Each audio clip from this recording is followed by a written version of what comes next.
around about your former career in the police, really, and how that transitioned into a wrestling career. Was there a point at some stage in which you obviously had to decide whether you were going to be able to stop doing one and devote yourself to wrestling full time? And was that a bit of a gamble? Yeah, I tell everybody that, obviously wrestling was the lifelong dream. I had started when I was 16 years old. It's been a 17-year journey to get to where I'm at right now.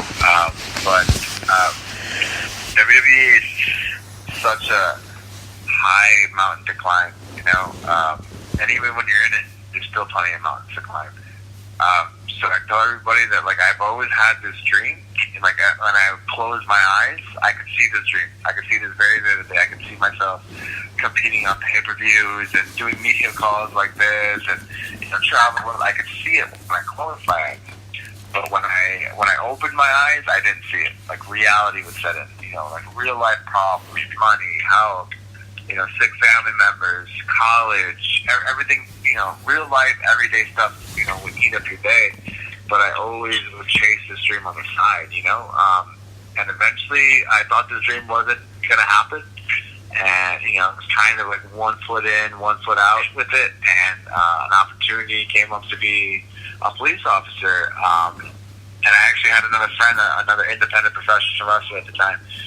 He became a cop, and he was telling me about how much he loved the job and how he actually felt like he gets to help people, and how meaningful he finds his work. And I was at that stage right now where I go, if I don't have wrestling, and I'm working this other job that I don't have any real attachment to, but I always thought a career in law enforcement was man, that could be meaningful work. You could actually do something, you could change someone's life.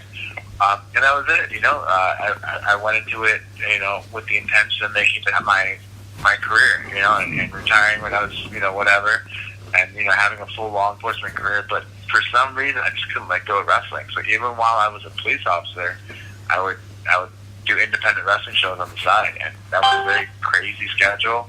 But somehow I just held on to the dream just a little longer, and I'd say it all worked out. And what was that like at the moment? I assume there would have been a defining point over a matter of weeks or months where you did decide to take the plunge, so to speak. What was it that made you realise that it was going to be able to work out for you to do it full time, so to speak, and that you could put that previous career behind you, if you like? It wasn't until the official offer came by WWE.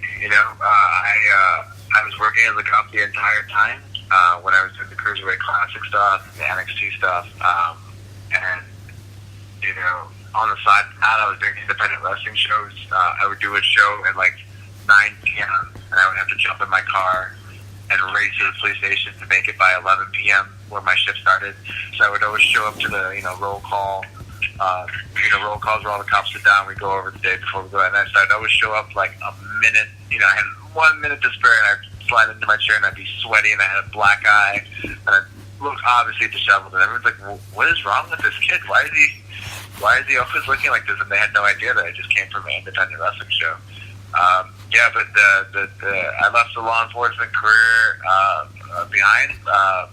My last day I worked was a Friday, and the following week I came to TV on a Monday to start my job. I worked all the way until the contract date started, because that's how I am. I was like, I can't leave anything to chance. I'm going to make sure I work everything up. So, but yeah, I think my contract started November 30th, and my last day on the force was the 27th or the 26th or something like that. But yeah, I just I couldn't let go of that career until I knew the next one was going to begin. So yeah, once the paperwork was signed and I knew I was starting, that's when I resigned. And just changing gears just slightly for my final point, you and the rest of the roster will be heading to Europe for a pretty long tour over the course of the next couple of weeks. Is that something you're particularly looking forward to? I'm looking at those UK dates specifically for the likes of Raw and SmackDown. Yeah, what a cool time. So I've had the pleasure of only being on one tour, international tour before, and I got to go to Austria and Paris and whatnot. So I've never been to Germany. This will be my first time coming to Germany. I'm only on the second half of this tour. I believe some of the guys are headed that way for this week. I'll be joining them in London and then doing the remainder of the tour. So I'm really, really excited because I've never been to Germany once, and I just talking to all the guys that are, been here for a long time. They're talking about how great the fans are on these international tours, like, because we only come around every so often. And it's kind of a thing where, like, American wrestling fans might be a little bit more spoiled in that sense because they see us all the time, and we're always touring here and whatnot. So when we come overseas, it's always a big deal. But that's what gets me excited, seeing the excitement from the other guys and gals. They're like, oh, wait till we do this tour. Like, this European tour is going to be really awesome because the fans are so into it. So I'm really looking forward to it. I'm looking forward to performing for the first time in Germany.